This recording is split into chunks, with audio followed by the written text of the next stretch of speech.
Bonsoir Angers. Ozine for Fun, j'ai découvert ça parce qu'on m'a sollicité pour faire partie du comité scientifique et éthique de l'initiative. Et je trouve cette initiative tellement géniale que j'ai dit oui tout de suite. Puis après j'ai regardé ce qu'ils faisaient et j'ai fait ah ouais quand même c'est vraiment bien.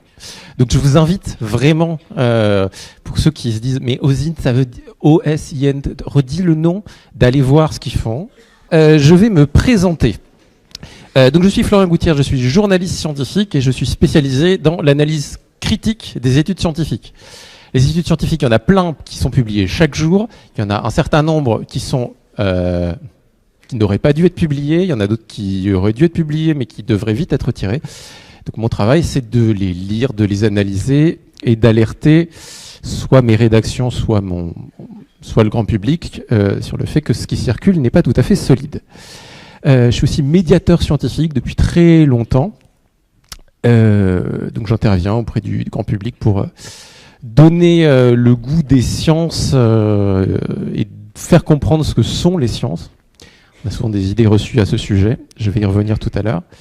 Et je suis formateur en journalisme et donc en médiation. Donc, le titre de cette conférence, à quelle information se fier, qui vous avez tous fait venir.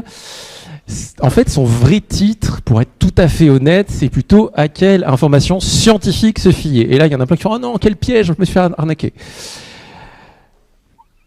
Le cas particulier de l'information scientifique peut être généralisé à l'information en général, mais j'ai plein de raisons de me concentrer sur l'information scientifique. Déjà parce que c'est mon boulot, et aussi parce que finalement, comme on va le voir, c'est presque ce qu'il y a de plus facile. Si on arrive déjà à être affûté sur l'information scientifique, on peut commencer à appliquer son esprit critique à quelques sujets un peu plus compliqués, l'information politique, l'information économique et autres.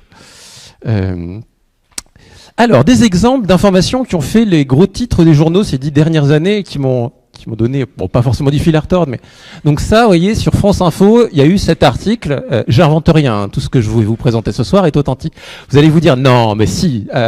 Donc il y a eu des articles qui disaient rassurez-vous, il y a eu il y a une vie après la mort. Donc ça, c'est paru dans la presse, donc c'est vrai. Et donc vous êtes tous au courant que voilà, c'est scientifiquement prouvé, il y a une vie après la mort. Donc voilà, ça c'était sur France Info et sur d'autres journaux. Qu'est-ce qu'on a eu d'autre? On a eu dans les trucs marrants qui m'ont marqué. Voilà, c'est l'ADN d'un astronaute modifié après son séjour dans l'espace. 7% de ces gènes ont été modifiés. Ok, mais alors sachant qu'on a, je crois, moins d'1% de différence avec les chimpanzés, ça veut dire que lui doit s'être transformé, je sais pas, en lémurien, en tardigrade, je sais pas trop. Ça, c'est un peu plus régional quand on nous a annoncé que on a remplacé les médecins par les druides, donc au premier degré, c'était Ouest France. Qu'est-ce qu'on a d'autre? Bon, fouillez n'importe quel journal. On vous parle des secrets des guérisseurs qui sont validés par la science, l'influence de la Lune autour du quartz, tout ça validé par la science, pour éliminer les mauvaises ondes si vous avez un problème de Wi-Fi, la fumigation par la sauge. C'est imprimé, hein. C'est imprimé, donc c'est forcément vrai. Il y a quand même des journaux qui impriment, comme disait l'autre, et dire qu'on abat des arbres pour imprimer ces conneries. Quand on nous annonce Santé Magazine va essayer de démêler le vrai du faux dans sa nouvelle version, etc., et qu'il nous faut une spéciale détox énergie à la médecine chinoise. Voilà, ça c'était le cancérologue de Jacques Chirac invité sans contradiction sur Télématin pour vous expliquer que on peut réduire le risque du cancer du sein en faisant l'amour sans préservatif. C'est le cancérologue de Jacques Chirac, c'est quand même un ancien président, ancien responsable d'un des plus grands instituts de cancérologie de France. Il l'a dit sans contradiction sur Télématin, c'est donc que c'est vrai, que je sache. Puis il y en a d'autres dans l'actualité plus récente, où de toute façon il n'y aura pas de coronavirus. Tout ça qui peut être très récemment, tiens, Monsieur Salman qui vous dit que quand vous partez en vacances, vous perdez des points de QI, 3 semaines de vacances, moins 20 points de QI.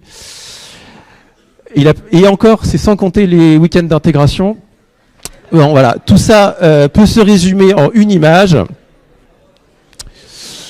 qui s'appelle Lorient en bon français, de la foutaise, et pourtant, ça passe à la télé.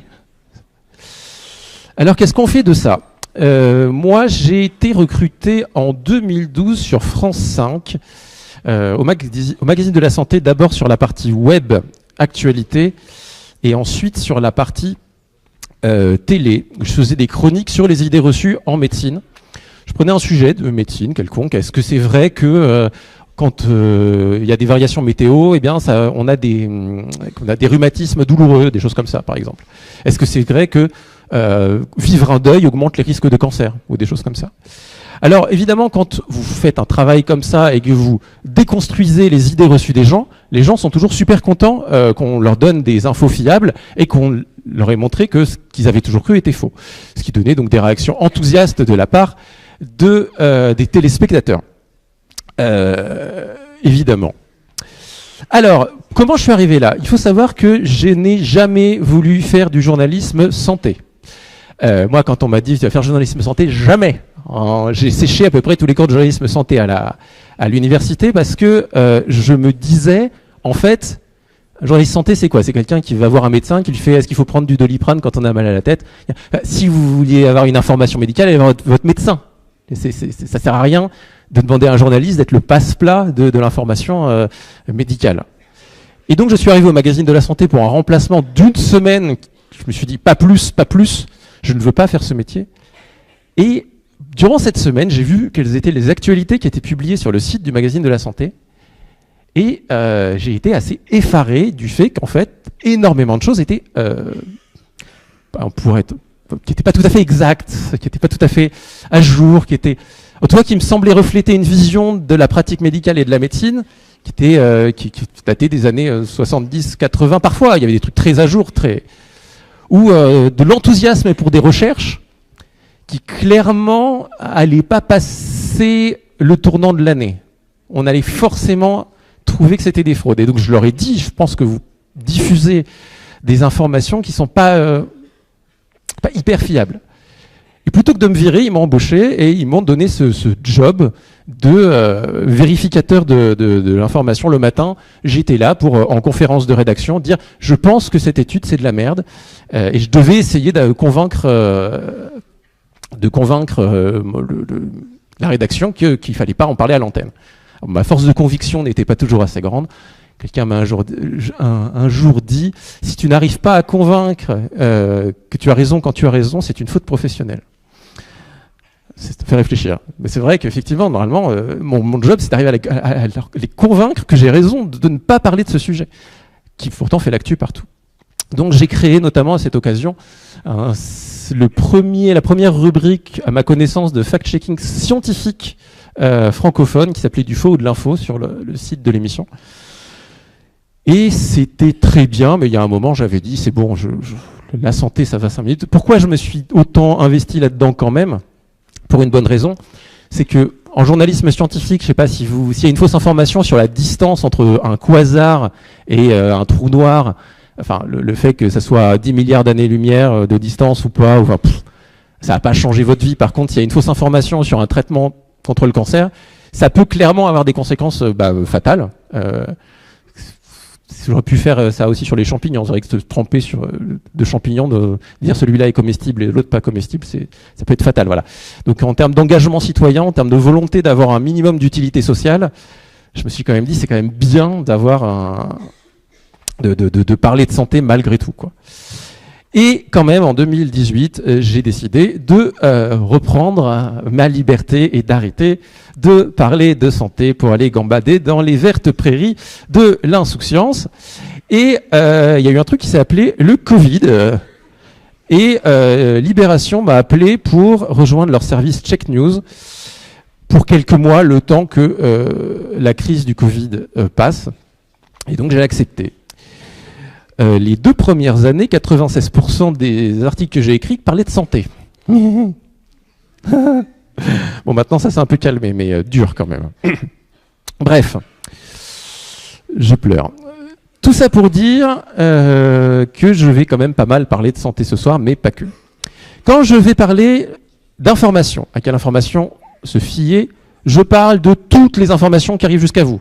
À la machine à café, ou quand vous allumez la radio, tout ce qui ressemble à une affirmation à valeur vaguement informative qui arrive dans vos oreilles. C'est ça que j'appellerais information ce soir.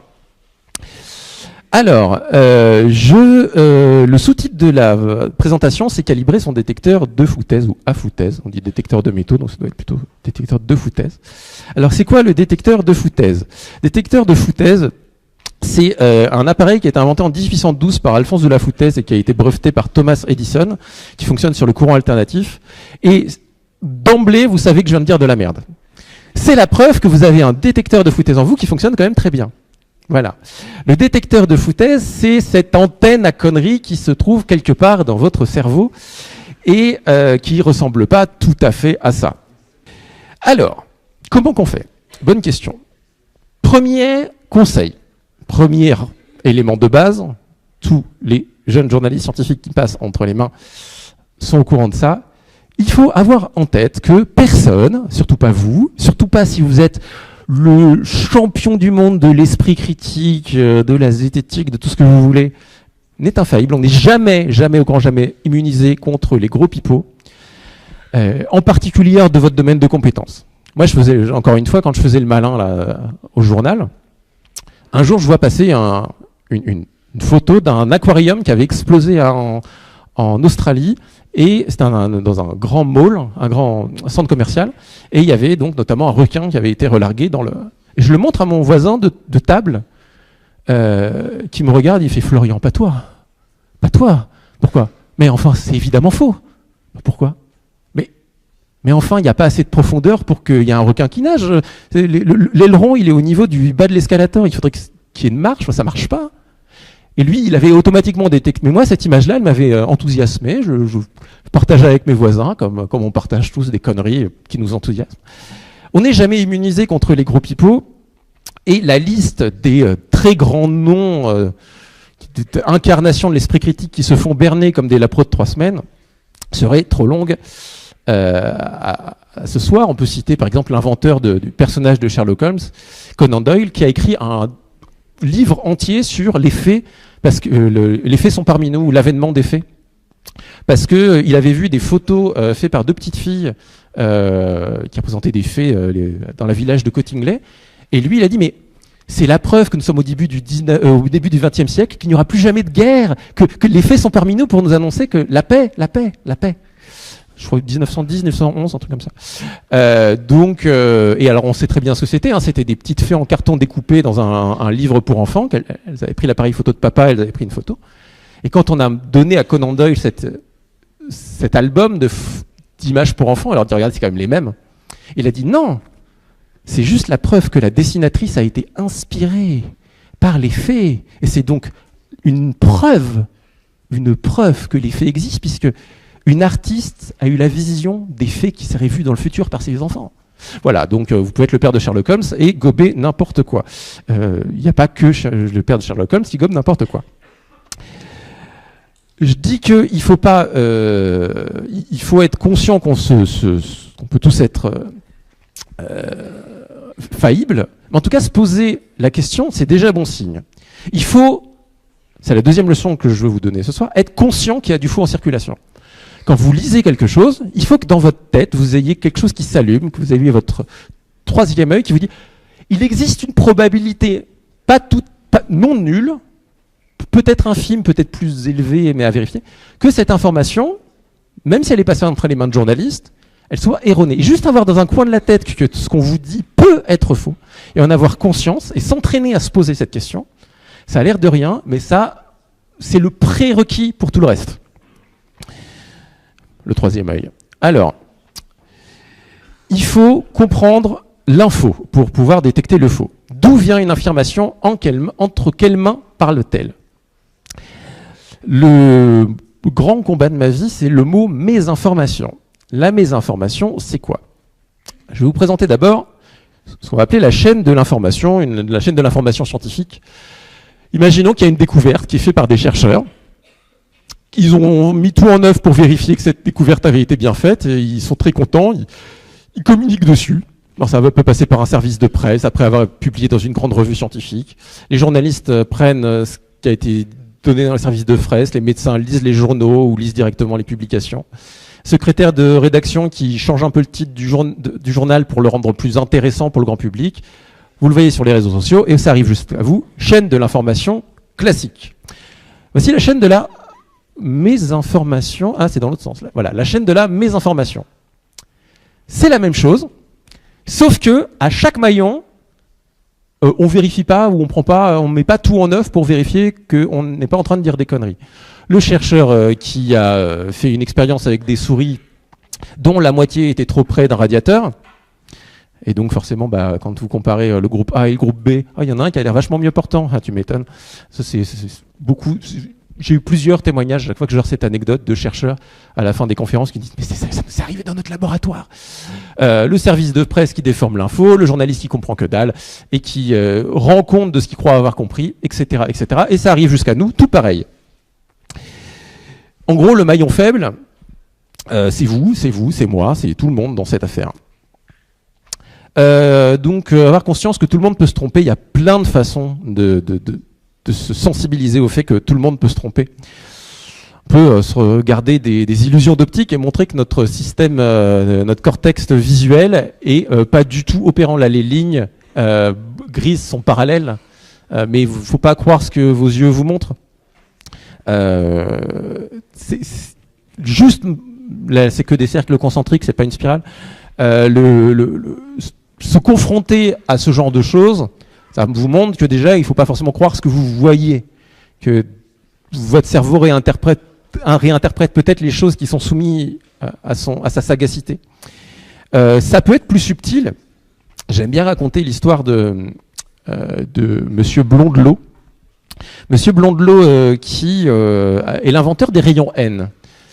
C'était à Nancy. Monsieur Blondelot était spécialiste des rayons X et de la calibration des machines à rayons X. Mais il était un peu deg que les rayons X aient été découverts par des Allemands. Ils nous avaient déjà piqué l'Alsace et la Lorraine, et en plus, ils nous piquent une super découverte qu'on aurait très bien pu faire nous-mêmes. Et en manipulant une machine à rayons X, il découvre un autre rayonnement, le rayon N, qui ont une propriété qui peut sembler un peu triviale, mais qui est super utile, qui est d'augmenter la luminosité. En gros, vous balancez des rayons N sur une source lumineuse et ça brille plus. C'est hyper utile pour augmenter l'intensité des phares, par exemple, des phares pour éviter que les bateaux s'échouent. Et donc, il publie sa découverte et l'expérience est reproduite dans tous les laboratoires de France et ça marche à fond, quoi. Par contre, il y a un truc bizarre, c'est que dans tous les laboratoires de pas la France, ça marche pas. C'est un phénomène physique qui n'existe que dans les limites de nos frontières. Alors peut-être que c'est lié à quelque chose dans le sous-sol ou je sais pas, mais des Anglais, un Britannique, décide d'aller à Nancy. Il appelait les rayons N pour la ville de Nancy. D'aller voir Monsieur Blondelot et dit moi j'y arrive pas. Il y a un truc dans votre description de la manip. Les Français doivent comprendre comment on fait pour régler la machine. Nous, j'y arrive pas. J'arrive pas. Et donc, Blondelot dit, c'est très simple, on va mettre une bougie là-bas, source lumineuse. Là, il y a la machine à rayon N, et vous baissez le levier pour l'allumer, vous relevez le levier pour l'éteindre. Et donc, ils font l'expérience. Donc, le Britannique est à un bout de la table et baisse le levier, et là, Blondelot dit, c'est plus lumineux. C'est moins lumineux, c'est plus lumineux, c'est moins lumineux. Ils font ça pendant une quinzaine de fois. Et le savant britannique dit écoutez, c'est très impressionnant, surtout que j'ai pas branché votre machine. Blondelot, honteux et confus, admis qu'il avait été le jouet d'une illusion et que tout à son envie de découvrir quelque chose que les Allemands n'avaient pas découvert, il avait été un peu emporté par son enthousiasme. Mais il le voyait, en tout cas son cerveau interprétait les choses qu'il s'attendait à voir. Et tous les Français qui ont lu son article et qui ont reproduit arrivaient aux mêmes conclusions. Il a écrit un petit papier qui, lui, n'a pas eu beaucoup de publicité et nous oubliâmes les rayons N. Voilà, l'histoire est pleine de ces exemples qui font que même vous pouvez être un grand savant honnête, vous pouvez vous faire avoir. Vous faites le jouet de vos propres illusions. Alors, on parle beaucoup de science. Mais c'est quoi les sciences? Quand vous dites le mot science, quand vous prononcez le mot science, il y a des images qui peuvent arriver en tête. Vous avez tout un tas d'images de petites pipes pipettes, d'engrenages, de fusées, je ne sais pas quoi, qui apparaissent. Vous avez des vieux savants blancs qui discutent de trucs qu'on comprend pas, souvent avec des barbes et des blouses. La science, c'est souvent un peu flippant et dangereux. Ça peut être ma grand-mère qui me dit « Toi qui es scientifique, tu veux pas réparer mon téléphone ?» La science, c'est tout cet imaginaire-là, des trucs qui n'ont rien à voir. C'est une illustration qui peut sembler un peu étrange quand même, dans un grand quotidien français qui illustre un article sur des OGM avec un... Alors il y a une explication sur pourquoi est-ce qu'ils ont mis... Mais bon, voilà, c'est les sciences. C'est cet imaginaire d'un truc un peu flippant. Et ça, c'est aussi une vision qu'on peut avoir des sciences. C'est une pratique très versatile. Le lundi, on nous dit que le café augmente le risque d'Alzheimer. Le mardi, qu'il réduit le risque de cancer. Ça change tout le temps. Les sciences, c'est quand pendant très longtemps, on nous a dit qu'il fallait coucher les bébés sur le ventre. Maintenant, on nous dit qu'il faut les coucher sur le dos pour réduire le risque de mort subite de nourrissons. Tu vas voir que dans quelques semaines, on va encore nous dire qu'il faut faire le contraire. Alors, non, ça marche pas comme ça. La science n'est pas versatile, cadeau comme ça, pour faire plaisir. On s'est aperçu qu'il y avait un vrai surrisque de mort subite du nourrisson quand on le couchait sur le ventre, d'où la préconisation à le mettre sur le dos. Il faudrait qu'on ait des excellentes raisons de vouloir augmenter la mort subite du nourrisson pour changer la préconisation. Oui, mais on m'a dit que ça pouvait donner la tête plate au bébé, la plagiocéphalie, s'il dorment trop sur le... Ou enfin, tu préfères un bébé mort ou un bébé avec un peu la tête plate. Enfin, dans l'équation, on va pas changer la préconisation. À la limite, ce qu'on va faire, c'est on va te dire, mets ton bébé dans un sens et dans l'autre pour qu'il soit plus ou moins attiré par la lumière, et comme ça, il aura pas la tête plate d'un côté. Non, la science change pas d'avis comme de chemise. La science, elle accumule des preuves, et à un moment, elle dit, bon, bah là, il faut peut-être qu'on change de paradigme, qu'on change de préconisation. Mais le retour en arrière, pour qu'il y ait un retour en arrière, il faut qu'on ait autant de preuves à disposition qu'on en a eu pour déjà changer une première fois d'avis. Les sciences, on nous dit aussi, ah ouais, les sciences, ouais, c'est cette pratique qui ne veut pas explorer certains sujets, la télépathie, la télékinésie, ça c'est des sujets que la science ne veut pas explorer. Inexplorer mon œil, la science, elle s'intéresse à tout ça. Je publié dans Libération cet été plusieurs articles sur toutes les découvertes et les conclusions peut-être un peu décevantes qu'on fait. Le problème, c'est que quand la science vous démontre que, par exemple, quand on a testé les 130 plus grands sourciers et qu'aucun n'a été capable de détecter de l'eau, on arrive à une conclusion que vraisemblablement, les sourciers, c'est pas aussi ouf que ça, que quand ils trouvent de l'eau, c'est souvent dans des endroits où il y a forcément de l'eau, ou alors qu'ils se repèrent sur des indices géologiques que tout le monde, ou biologiques que tout le monde pourrait avoir. Tiens, il y a un peu plus d'herbe par ici. Mais quand ils sont aveugles d'indices géologiques ou biologiques, ils ne sont pas capables de trouver de l'eau. Ça, comme c'est décevant, on va vous dire, ouais, mais la science n'a pas exploré dans la direction qui amène à trouver la conclusion que j'aimerais que la science donne. Donc, voilà, ça fait partie des visions des sciences qu'on a. Moi, je préfère donner cette vision des sciences. L'une des définitions que je donne des sciences, c'est pas une définition des sciences, mais l'un des critères pour parler de quelque chose de scientifique, c'est ce juste équilibre entre l'enthousiasme et la prudence. Donc, on peut illustrer de façon très simple. Si je vous dis que j'ai un chien, c'est pas très enthousiasmant. Vous pouvez accepter cette information sans la vérifier. Vous pouvez l'oublier aussi sec parce qu'on s'en fout en fait. Si je vous dis j'ai un chien qui parle, si c'est vrai, c'est ouf. Si c'est vrai, ça veut dire plein de trucs. Ça veut dire que quand vous rentrez complètement torché de votre soirée là, et qu'il y a le chien, il va peut-être cafeter à votre conjoint ou à votre conjointe de ce qui s'est passé. Ça se trouve, les chiens, c'est des espions. Si ça se trouve, ça révolutionne notre compréhension du système phonatoire et de l'évolution des systèmes phonatoires. Si c'est vrai, c'est ouf. Donc, vu que c'est hyper enthousiasmant, va falloir quand même être super prudent. Vous allez devoir exiger de voir le clébard, de voir si je lui ai pas mis un émetteur HF là dans la bouche, juste vérifier que j'ai pas voulu dire il parle la langue des chiens, c'est-à-dire qu'il aboie. Enfin voilà, je sais pas, vous allez vérifier que je suis pas ventriloque, vous allez le prendre en tête à tête, enfin en tête à truffe, je sais pas, dans un coin, vous allez discuter avec et vous allez voir s'il vous répond. Et même là, vous allez vous dire non mais le mec, ça se trouve c'est un prestidigitateur, c'est trop gros pour être vrai.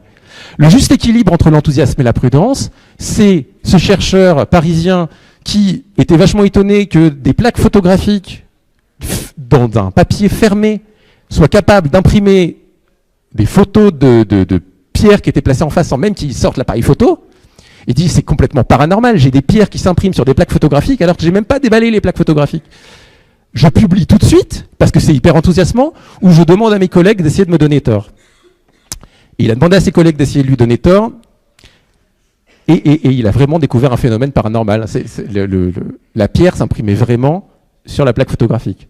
Bon, c'est comme ça qu'il a découvert la radioactivité. C'est l'histoire de Becquerel, ça, sur la Pachelbel, avec la Pachelbel. Mais l'enthousiasme doit, plus c'est étonnant, plus c'est ouf de ouf, plus vous devez être prudent.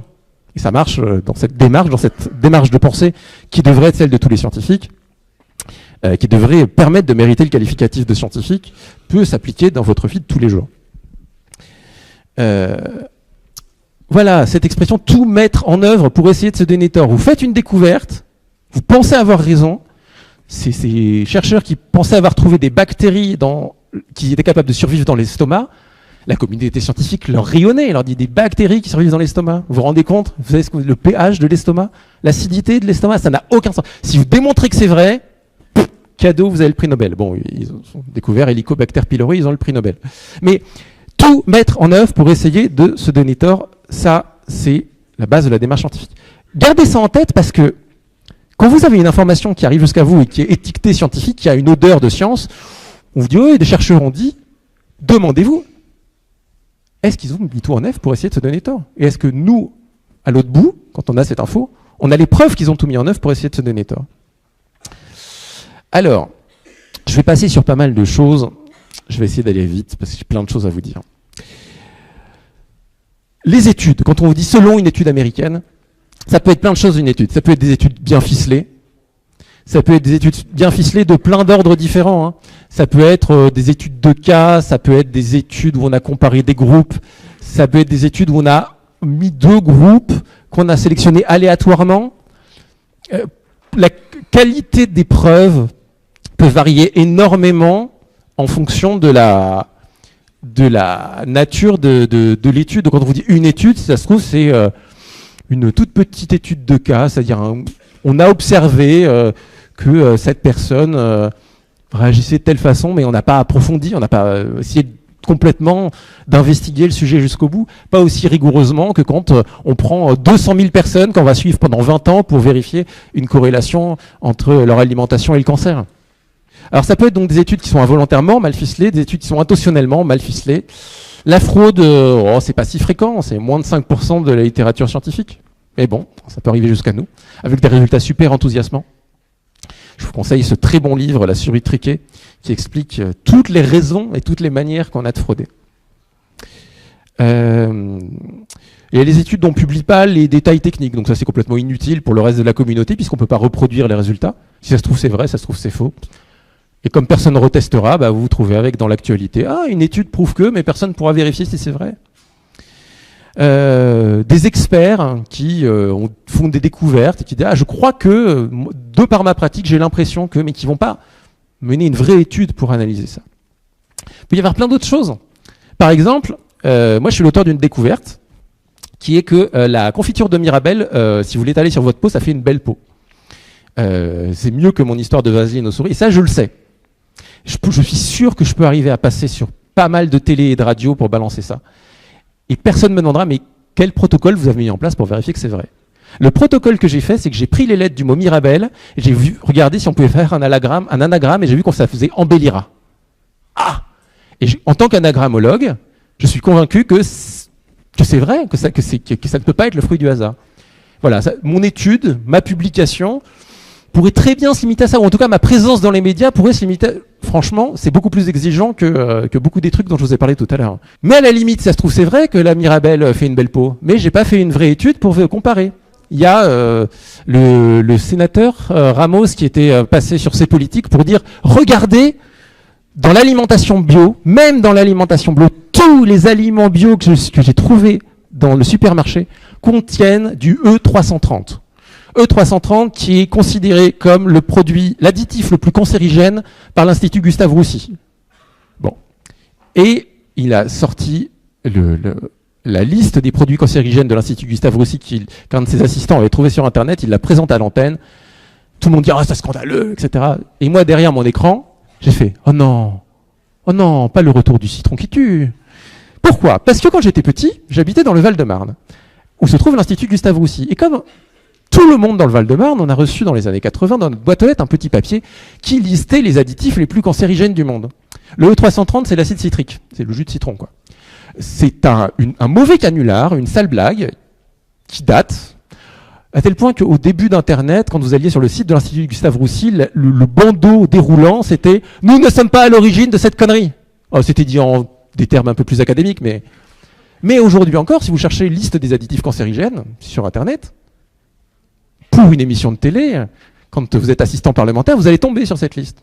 Et donc, vous informez la France entière que les salades, les citrons contiennent du jus de citron. C'est terrible, et que c'est le produit le plus cancérigène au monde. Donc tout ça, ça produit de la défiance. Et on se dit, on peut croire en rien, parce que tout le monde essaye de nous mentir. Et c'est pour ça que j'aime parler de mésinformation. Je ne parle pas de désinformation. On n'est pas sur une chaîne de personnes qui essayent de vous faire avaler des couleuvres. Ça c'est des publicitaires qui font ça. Ou à un autre degré, plus grave ou moins grave, certaines personnalités politiques. Mais l'idée, c'est vraiment qu'on est sur une chaîne de... Ah, ça dénonce. Hein. Non, on est sur une chaîne d'information avec plein de gens pas super rigoureux. Et au final, on se retrouve avec une information qui arrive jusqu'à nous qui n'a pas été suffisamment vérifiée, soit au niveau des découvertes, soit au niveau des différents relais, qui a été distordue, déformée, maltraitée. Il n'y a pas d'intentionnalité de vous tromper. Il y a une intentionnalité d'avoir la flemme, de ne pas vérifier jusqu'au bout parce que pas le temps, parce que pas l'argent, parce que trop enthousiasmant. Et moi, je pense que ça aide d'avoir conscience à ça, parce qu'on n'est pas en train de se dire tout le monde essaye de nous mentir. On se dit juste, nous avons affaire à des journalistes, à des êtres humains, et qui ont peut-être fait la fête hier soir et qui n'ont pas eu le temps de vérifier. C'est tristement humain quand on vous annonce qu'on a trouvé Xavier Dupont de Ligonnès ou quoi que ce soit. C'est pas l'intention de vous mentir ou de faire un scoop, c'est juste quelqu'un qui y croyait sincèrement, qui a demandé à 3 personnes différentes, qui lui ont tous confirmé que c'était vrai, mais ces 3 personnes avaient demandé à la même personne qui s'était trompée. Donc les 3 sources n'étaient qu'en fait une. Le journaliste est persuadé d'avoir fait un travail de qualité, il s'est fait avoir, mais ça arrive fréquemment. Les choses que vous devez garder en tête, c'est de vous demander, est-ce que la personne qui a mis l'affirmation sur le marché des idées a auparavant tout mis en œuvre pour se donner tort? Alors, tout le monde ne fait pas ça. Il y a des gens qui vont vous dire, fin de partie, nous avons découvert le traitement qui va empêcher toutes les infections du Covid.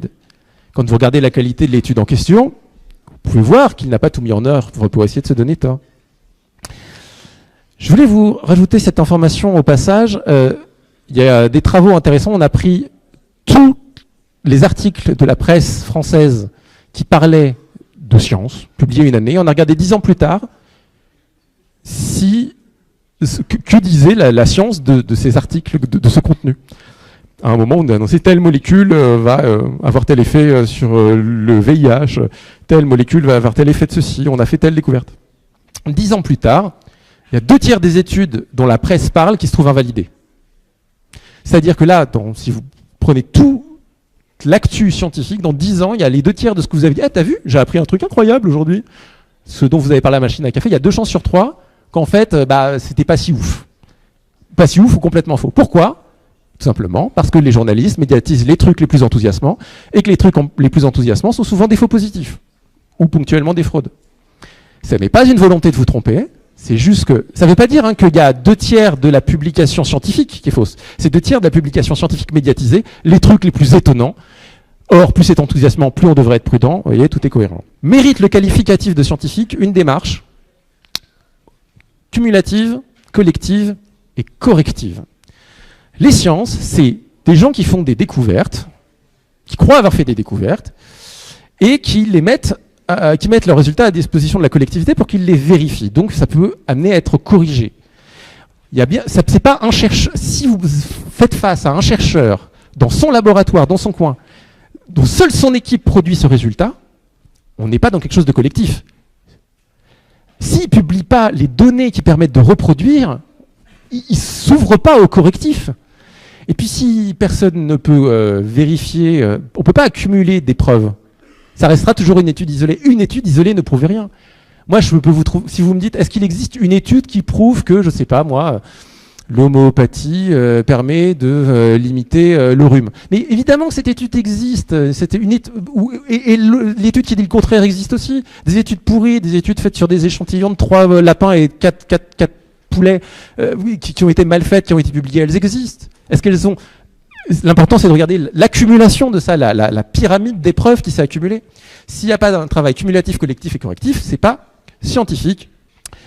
Je voulais revenir sur l'exemple que je vous donnais là tout à l'heure du cancérologue de Jacques Chirac qui passe à la télé et qui dit on sait que on peut éviter le cancer du sein en portant pas de préservatif.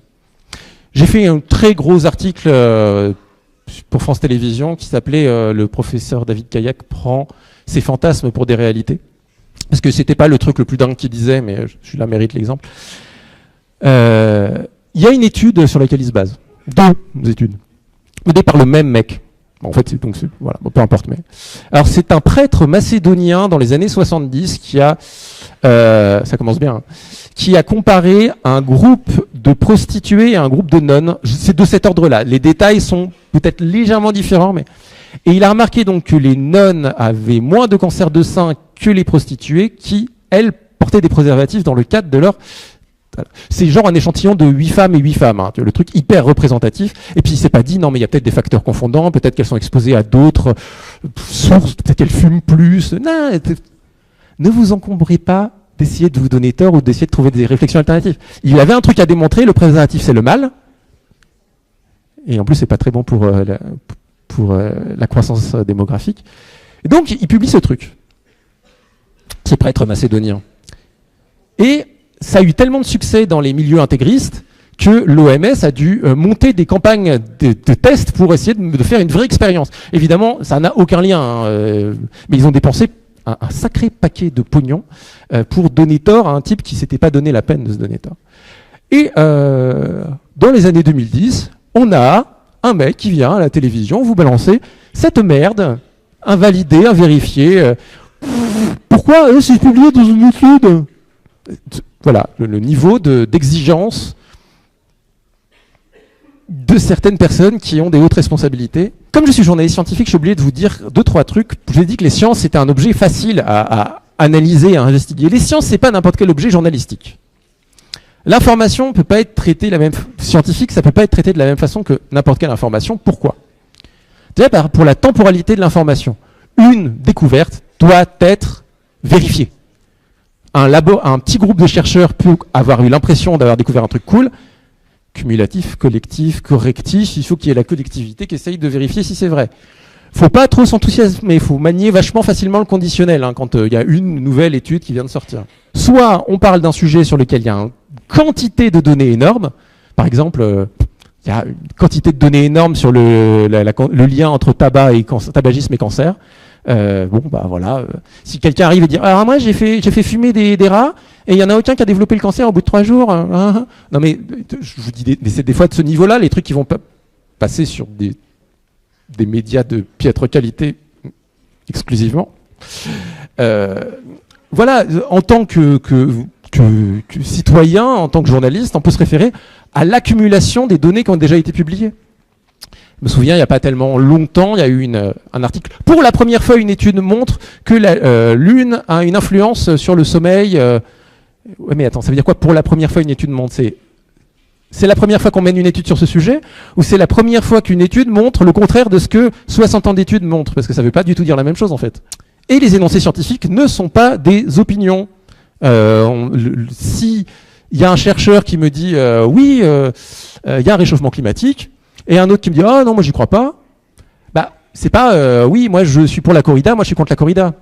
Il y a un truc, c'est une comparaison de valeurs. Il y a un autre, les sciences, bah il y a l'accumulation des preuves de des dizaines et des dizaines de disciplines qui n'ont rien à voir entre elles et qui arrivent toutes aux mêmes conclusions. Les spécialistes de la dendrologie, là, le nombre de cercles des arbres, les spécialistes des glaces, les spécialistes de ils arrivent tous à la même conclusion. Il y a un bouleversement climatique, un changement climatique global d'origine anthropique.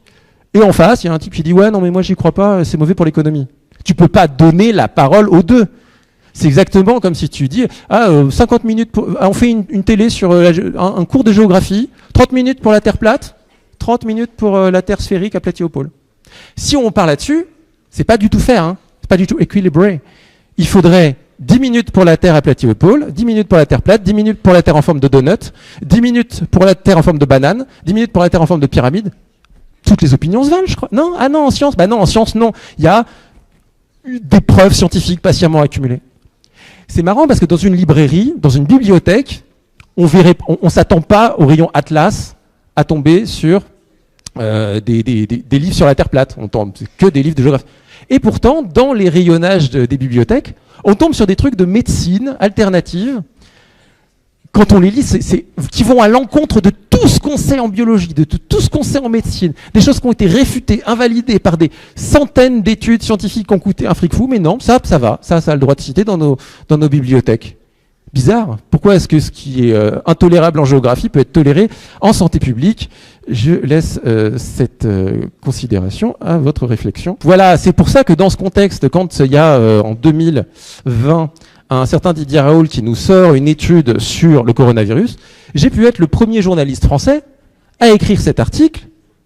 D'abord pour dire, attention, hein, on a un petit risque de se tromper, mais il y a quand même des raisons pour dire là, attention, il y a des, je veux pas me mouiller, mais ça m'a l'air d'aller un peu vite. Et puis un deuxième article qui a eu un certain succès qui s'appelle et qui a été publié donc dès mars, 22 mars, à propos d'une étude très fragile et d'un dangereux emballement médiatique et politique. C'est 2 jours après qu'il ait présenté son étude à lui. Donc ça veut dire que, et j'explique dans cet article, toutes les raisons, les dizaines de raisons, de considérer que cette étude, l'étude qui est censée prouver que l'hydroxychloroquine va tous nous sauver, n'est pas une étude scientifique, ça n'a aucun sens. Le protocole est invraisemblable, la méthodologie est ubuesque. Donc j'écris cet article. Alors, donc j'ai un blog qui s'appelle curiologie.fr qui est consulté essentiellement par les journalistes. Un article est lu 2000 fois. Celui-ci en 3 jours a été lu 700 000 fois. Vertige du serveur. Et donc quand quelques mois plus tard, on a des gens, par exemple, à BFM TV qui disent « Oui, on a commencé à arrêter de donner la parole à Didier Raoult durant l'été 2020, quand on a commencé à avoir des doutes. » Je leur dis « Mais comment vous avez pu attendre aussi longtemps alors que les doutes, ils étaient là à J1 ?» Voilà. « Ouais, mais on n'a pas de journaliste scientifique, machin. » Il suffit juste de lire l'étude. « Bah oui, mais on l'a lu. » Non, mais vous avez compris? Non. Bon. Alors, tout ça pour dire que avec cette introduction, car ce n'est qu'une introduction, nous sommes là pour 4 heures, ne l'oubliez pas, vous avez un petit peu une idée des 3 mamelles du journalisme qui sont le vérifiage, le contextuage et l'interprétage. Vérification, interprétation et contextualisation devraient être les 3 mamelles du journalisme. Je vous propose, dans les minutes qui viennent, dans les quelques minutes qui nous voient, de prendre quelques articles de presse qui sont parus et de réfléchir ensemble, de réfléchir entre vous, cas par cas, sur comment est-ce que ce truc est arrivé, a pu arriver jusqu'à nous sans être vérifié. En commençant par ceci. Un article de 20 minutes, qui date un peu, hein, ça a une dizaine d'années. Un généticien veut cloner l'homme de Néandertal. Il cherche une mère porteuse pour faire renaître cette espèce éteinte il y a 30 000 ans. Vous tombez là-dessus dans 20 minutes. Extrêmement étonnant, extrêmement enthousiasmant. Vous deviez donc être prudent. Donc, puisque vous êtes nombreux, n'hésitez pas à prendre 2-3 minutes, là je vais poser mon micro, pour discuter entre vous sur qu'est-ce qui a pu se passer. Voilà, je vous mets là un passage de l'article. Que feriez-vous? Que feriez-vous? Alors, dans un monde parfait, on aurait réellement 4 heures et je ferais passer des micros dans la salle et on mènerait l'enquête ensemble. Je vais vous dire comment moi j'ai fait l'enquête. Puis vous allez voir, ça fait écho à... ils disent que le Daily Mail, que c'était généticien, vraisemblablement a parlé dans le Daily Mail de ça. Donc je clique sur le lien, le niveau de l'information. Et je vois Daily Mail, Adventurous Woman is wanted to give birth to Neanderthal. Le Daily Mail, c'est des titres comme ça, hein, c'est de grande qualité journalistique, pas du tout là pour faire du clic. Cloned Cave Baby, un bébé de Néandertal cloné, un bébé de... Bon. On regarde, on lit l'article, on regarde un petit peu. Bon, cherche femme audacieuse. Non, c'est quoi? Ah oui, en fait, ça vient d'une interview accordée au journal Spiegel. Donc, le type qui a écrit son article là dans 20 minutes, il cite le Daily Mail, mais en fait, le Daily Mail, il cite le Spiegel. Donc ça veut dire que le mec de 20 minutes n'a pas lu l'article du Spiegel. Il cite quelqu'un qui a lu quelqu'un. Ça vous rappelle l'homme qui a vu l'ours? Eh bien, l'homme qui a vu l'ours, il n'est pas allé à la source. Eh bien, l'homme qui a vu l'ours, on va dans le Spiegel. Je ne parle pas allemand. Peut-être que vous non plus. Que faites-vous? Vous allez dans Google Trad. Vous voyez, en termes d'outils d'OSINT, on est sur du super haut niveau, du super techos. Hein. Et on traduit, et voilà sur quoi on tombe. Est-il même souhaitable de faire ressusciter le néandertalien? Église. Ah oui, le mec s'appelle Monsieur Church, donc Google Trad traduit littéral. Hein. Mais c'est pas grave, c'est juste pour avoir une idée. C'est-à-dire que si le truc a l'air vrai, après je peux demander à un vrai traducteur. Mais voilà ce que dit Monsieur Church. Seulement si un consensus social peut être établi à ce sujet. Mon rôle est de déterminer ce qui est techniquement réalisable. Tout ce que je peux faire, c'est réduire les risques et augmenter les avantages. À aucun moment il dit qu'il veut recruter. Il dit si un jour, voilà, il y a un consensus social, est-ce que c'est faisable techniquement? Bah oui, techniquement, peut-être que c'est faisable, mais il y a plein de... Et le reste de l'article est à l'avenant, il dit, voilà, techniquement, c'est probablement infaisable, mais si ça devait l'être, moi, mon rôle en tant que généticien, c'est juste de parler de génétique. Donc, ça a dû se transformer bizarrement. Ah, il a envie de le faire, il a envie de le faire, ah, il veut recruter, et on se retrouve avec l'article de 20 minutes. Ça n'a pas été publié dans ce journal scientifique, The International Journal of, t'inquiète, crois-moi. Vous pouvez télécharger cette une sur curiologie.fr. Allez, un autre cas. On a Ouest France qui nous dit ils sont en quête d'un médecin dans la ville de La Roche-de-Rien, ils ont trouvé un druide. Étonnant, ils en ont parlé dans le magazine de la santé. J'étais pas là ce matin, ils en ont parlé. Et quand je suis arrivé, il dit pourquoi vous en avez parlé? C'est évidemment faux. Votre détecteur de foutaise devrait s'allumer au simple fait que ça s'appelle de l'exercice illégal de la médecine, bordel. À aucun moment tu remplaces un médecin par un pas médecin. Tu fais pas ça. Ça n'a pas de sens. Et pourtant, c'est passé sur toutes les télés et dans tous les journaux. Bon, alors là, j'ai pas fait de l'OSINT. J'ai fait un autre truc. J'ai pris l'annuaire en tant que journaliste et j'ai appelé la mairie de La Roche-de-Rien. J'ai demandé à parler au maire. Il m'a dit, si c'est pour le druide, il y a beaucoup d'interviews. Et je dis, non, mais en fait, je suis au courant que c'est un canular et probablement à vocation publicitaire. J'aurais aimé échanger avec le maire, vu que tout le monde a l'air de prendre ça au premier degré. Silence de quelques secondes, je vous passe le maire. On m'a passé le maire. Oh, mais faut pas le dire, qui vous a dit ça? Bah vous, je savais pas, j'ai bluffé en fait, je vous ai appelé sans savoir. Mais vous venez de me le dire, donc bah merci. Non, mais c'est pour dire qu'on a un problème de désertification médicale. On pensait pas que ça marcherait aussi bien. Bah si ça marche, personne ne vérifie l'info, gros. Donc voilà. Il y a des choses juste, on peut pas les vérifier, mais on peut juste se dire ça n'a pas de sens, quoi. Allez, un troisième cas. Comment ne pas tiquer? Tous les journaux ont parlé de ceci.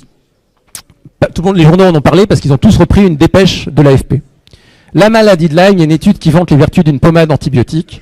Pommade antibiotique qui a révélé une efficacité de 100% sur des tests réalisés sur un échantillon de 1000 patients.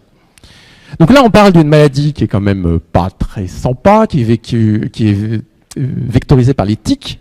Et donc, on a trouvé une pommade qui est efficace à 100%. Face à ça, vu que c'est l'AFP qui le sort, peut-être que votre détecteur de foutaise ne s'allume pas. Il le devrait. Et ce qui aurait dû vous faire tiquer, c'est qu'on parle de biologie et un truc à 100% biologie, ça n'existe pas. Enfin, si, il y a des trucs qui existent. Par exemple, un produit qui détruit les cellules cancéreuses à 100% s'appelle l'eau de Javel. Voilà, ça marche bien, mais très efficace. Après,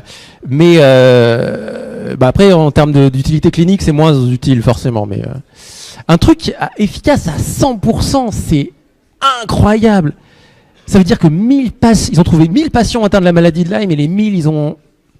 Donc, qu'est-ce qu'on fait? On essaye de voir dans quoi ça a été publié. On nous dit que ça a été publié dans The Lancet. Voilà, donc on va aller voir The Lancet.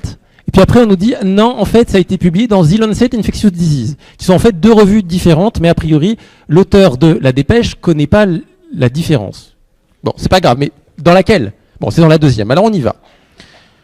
C'est en anglais, bon, c'est pas grave, c'est en anglais. On va lire, allez, on va se contenter, c'est très long de lire les études. Mais bon, on va essayer de voir où est-ce qu'il parle de 100%, il n'y a nulle part. On prend le temps de lire. Là, il faut prendre le temps de lire, de se faire traduire. Et on arrive sur que ça a conduit à 0 effet prévention.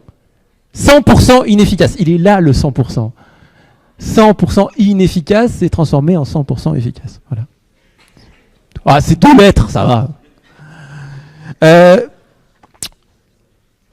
Toutefois, il y a un autre endroit où il y a un 100%.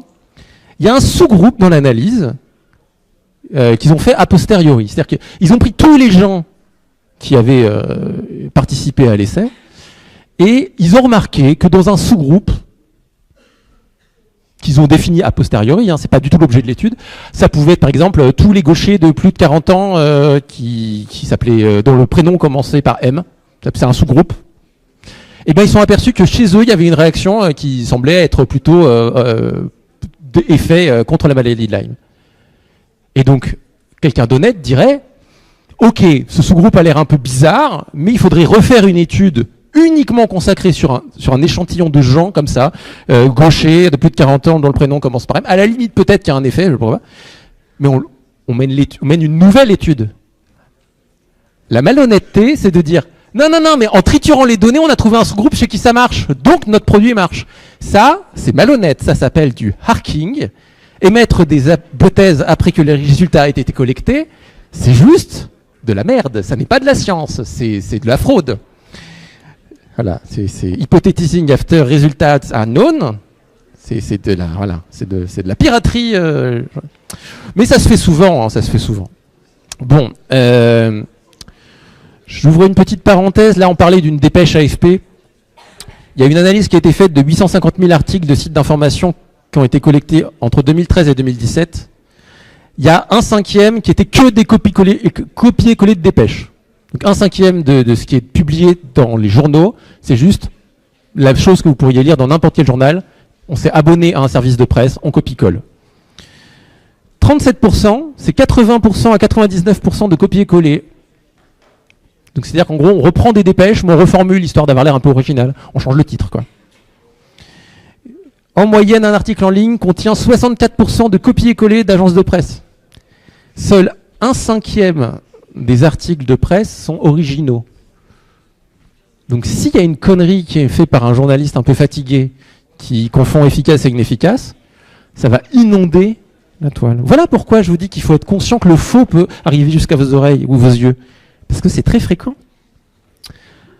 Autre cas, l'INSERM, qui nous sort un article sur le cancer une information presse sur le cancer l'INSERM, c'est super sérieux quand même, là on n'est plus chez les oiseaux et les zinzins, qui nous disent que l'étude, grosse étude, menée sur des milliers de femmes, 67 634 femmes, là on n'est pas sur un échantillon de 3 souris, quand même. Là on est sur du beau, quoi. Elles ont été suivies pendant 20 ans, je crois. Et on arrive à ce résultat, avant la ménopause, les cancers du sein sont pour 61% attribuables à des facteurs de risque non comportementaux, et seulement 39,9% au comportement. L'effort en maths voit que ça ne fait pas 100% au total, mais bon, ce qui devrait faire tiquer quelqu'un qui a l'habitude de lire de l'information scientifique, c'est cette précision à la virgule, à l'unité près après la virgule, là c'est incroyable. C'est très très rare qu'on ait des choses aussi précises. Après, avec 60 000 femmes, arriver à ce niveau de précision, je dis pourquoi pas. Mais quand même, on part d'attribuer des facteurs environnementaux et des machins, un truc où il y a quand même vachement de variabilité. Ce niveau de précision, c'est ça qui fait tiquer le journaliste scientifique. Alors, qu'est-ce qu'on fait? On va lire l'étude. Et on regarde l'étude. Et les chiffres sont là. 61,2%, 39,9%. Et il y a un petit truc qui est juste à côté là, c'est les marges d'erreur. C'est-à-dire que ce chiffre-là, en fait, c'est le chiffre qui a été fait dans cet échantillon, mais si on reproduisait l'expérience plusieurs fois, on estime que ça pourrait être entre moins 15% et plus 91%. Et là, on est entre moins 71 et plus 93. En gros, ça veut dire peut-être que fumer, ça protège du cancer. On ne sait pas. En gros, ça, c'est des données ininterprétables. C'est marge d'erreur, c'est même pas une fourchette, là. C'est même pas un râteau. Je ne sais pas si ça existe, un objet comme ça qui ratisse aussi large, au-delà du... Et pourtant, l'INSERM fait un communiqué, premier degré, on sait à la virgule près comment c'est efficace. Alors qu'on ne sait pas. Et bien sûr, ça se retrouve dans la presse. Voilà. Évidemment. Alors quand au magazine de la santé, je dis on peut pas publier ça, l'INSERM s'est trompé, on disait que je faisais des crimes de lèse INSERM. Voici représentation d'un service de presse d'une institution française qui envoie un communiqué sur une publication quelconque par Eugène Delacroix. Bref.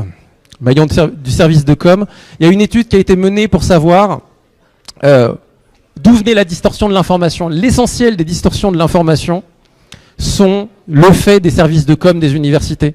Les journalistes sont des perroquets, ils se contentent de copier les informations qui ont été données par un service de presse d'une grande institution. Si le service de com survend un tout petit peu, oublie de dire que ça n'a été fait que sur des souris, oublie de parler des effets secondaires négatifs, des coûts, les journalistes qui ne sont pas assez formés vous en parleront pas. Ce qui est marrant, c'est que cette étude montre que les communiqués trompeurs ne sont pas forcément plus repris par les journalistes. Les journalistes copient, mais c'est pas forcément parce que c'est plus enthousiasmant qu'ils vont copier. Ils ont besoin de pisser de la copie, donc bref. Allez, il me reste pas mal de... Il me reste un peu de temps. Alors je vais vous parler de ce cas intéressant que je vous ai présenté tout à l'heure. Ah oui, il y a bien quelque chose après la mort. Rassurez-vous, il y a bien une vie après la mort, nous dit France Info. Alors on essaye de voir d'où ça vient. Il y a une vraie étude qui a été menée, qui est une étude assez cool. Une vraie étude vachement intéressante. Il y a des gens qui se disent, il y a plein de témoignages de gens qui disent, on a des expériences de mort imminente, des near-death experience. Et qu'est-ce qui se passe? Il y a des gens qui disent, quand je suis en réanimation, je me vois au-dessus de mon corps et je flotte et je vois les gens en train de m'opérer. On s'est dit, on va vraiment tester ce truc. Dans plein de centres de réanimation volontaire dans le monde, on a mis au plafond une petite tige, sous la tige un panneau, donc un truc qui attrape la poussière certes, mais bon, on avait le droit d'aspirer quand même de temps en temps dans un truc de réa, et on avait mis des lettres, un dessin, un mot, des chiffres, avec l'idée que si quelqu'un vit une expérience de mort imminente et qu'il a son esprit qui se soulève, il passera au-dessus de ce truc-là, il pourra dire c'est bizarre, j'ai vu 643 poulets et un dessin de canard, voilà, ou je sais pas de quoi, vous inventez ce que vous voulez, j'ai plus le détail. Et il y a énormément de chercheurs dans le monde qui se sont dit ok, c'est un super protocole, pas cher, hyper efficace, et on va faire ça pendant des dizaines d'années. Pendant une dizaine d'années, on va voir à la fin s'il y a eu des témoignages. Et donc vraisemblablement, comme nous l'apprend France Info, ça a marché. Alors on va lire quand même l'étude. Voilà, c'est marrant de lire les études. Au départ, il y avait 2060 personnes qui ont été prises pour arrêt cardiaque. Bon, il y en a 1730 qui n'ont pas survécu. Donc ça réduit un petit peu le nombre de gens qu'on a pu tester à 330. Mais bon, il y en a il y en a 188 qui sont morts en fait entre le moment où on avait réussi à les réanimer. Bon, il y a forcément des témoins en bout de chaîne. Alors on descend. Et on arrive sur une personne qui a pu faire un témoignage correct. Et ben vous savez quoi? S'il y en a un qui a réussi à voir le canard, le lapin ou le machin, ça suffit à prouver que le truc marche. Est-ce qu'il a vu ça? Oh, faut lire l'étude. Dans l'étude, ils nous disent, voilà ce qu'il a vu. Il n'a absolument pas parlé de ce truc au plafond. Par contre, quand 2 jours plus tard, un médecin en blouse bleue est arrivé dans sa chambre, il a dit, c'est vous qui m'avez opéré. Et il a dit, mais comment vous pouvez le savoir que je vous ai opéré? Vous étiez en réanimation. Oh, c'est donc que ça a marché. Non, attends, un mec en blouse bleue qui vient te voir après 2 jours, c'est forcément ton médecin. Enfin, je sais pas, puis même, c'est ça la preuve, hein. La preuve, c'est qu'il s'est dit que le mec qui venait le visiter, c'est probablement le mec qui l'avait opéré. Protocole de ouf, étude Aware qui a coûté énormément d'argent, une conclusion qui n'en est pas une, et des gros titres de merde. Voilà. On peut en faire plein, hein, quand Michel Simès sur France 2 regarde une opération à cœur ouvert sous acupuncture. Il dit, il y a un truc qui m'échappe. Tu m'étonnes, Mimi, qu'il y a un truc qui t'échappe. Le truc qui t'échappe, c'est que c'est une arnaque, que la BBC s'est déjà fait avoir il y a 10 ans avant toi, et même historiquement, l'acupuncture est basée sur de la propagande. Il y a des timbres en hommage à la première opération en acupuncture sous hypnose. Sauf que quand on fait l'historique de tout ça, en fait, les gens, c'est acupuncture sous hypnose, opération sous acupuncture. Il y a toujours une dose massive de produits. En fait, l'acupuncture ne sert qu'à convaincre les gens qui ont besoin d'être convaincus, mais tout le reste de l'opération se fait avec des anesthésiques, évidemment.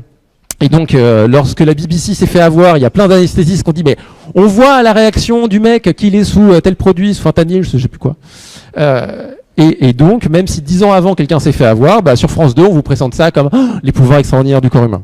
Quand vous voyez dans la presse qu'un docteur d'Oxford, alors ça c'est le check news que j'ai fait, un docteur d'Oxford qui explique à quel point les produits, les vaccins sont dangereux, vous dites un docteur d'Oxford, bon, même si on peut pas faire confiance à tous les docteurs, c'est quand même un docteur d'Oxford.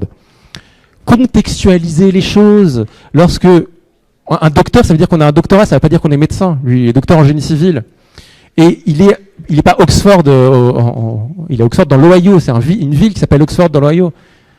Docteur en génie civil de l'Ohio, docteur d'Oxford, voilà, contextualiser les choses. Petite autre opération à cœur ouvert, patient de 88 ans opéré à cœur ouvert sous hypnose à Lille. Waouh, incroyable! Il y en a plein, des pages entières, opérations délicates qui nécessitent une anesthésie générale. Ça a fait la une encore partout, machin. Sauf que, quand vous lisez opération à cœur ouvert, ça c'est l'interprétation du journaliste. On a fait une opération cardiaque. Qu'est-ce qu'on a fait? Je vous le dis en 2 mots. On a pris un patient vieux, et donc on ne voulait pas le suranesthésier, pour une opération qu'on appelle un TAVI, c'est-à-dire on fait passer une toute petite canule dans une veine, et on déploie une sorte de mini tente Quechua dans le cœur pour remplacer une valve. Ça se fait tous les jours. Hein. Et là, d'habitude, on met un peu d'anesthésie, pas trop, il n'y a pas besoin de mettre un masque, hein. On met un peu d'anesthésie parce que les gens quand même ils disent là vous êtes en train de me rentrer un truc dans le bras. Cette personne étant très âgée, on n'a pas voulu la surmédicaliser et donc on lui a causé, on lui a fait penser à autre chose, on lui a fait parler de ses petits-enfants. C'était ce niveau d'hypnose. Qui dit chirurgie du cœur, dit dans l'imaginaire de gens qui ne se posent pas de questions, c'est forcément de la chirurgie à cœur ouvert. L'idée qu'on se fait des choses se transforme en article de presse. La chaîne de l'information, c'est moi, mais c'est vous aussi, hein, quand vous colportez des trucs qui ont l'air cool. N'oubliez pas mes conseils.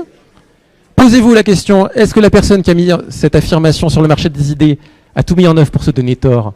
Vous découvrirez que fréquemment la réponse est non. L'histoire des médecines alternatives est basée sur des gens qui ont des coups de génie, mais qui n'ont jamais essayé de vérifier si leur coup de génie était vrai. Essayez de toujours trouver le juste équilibre entre votre enthousiasme et la prudence. Pensez à mon chien qui parle.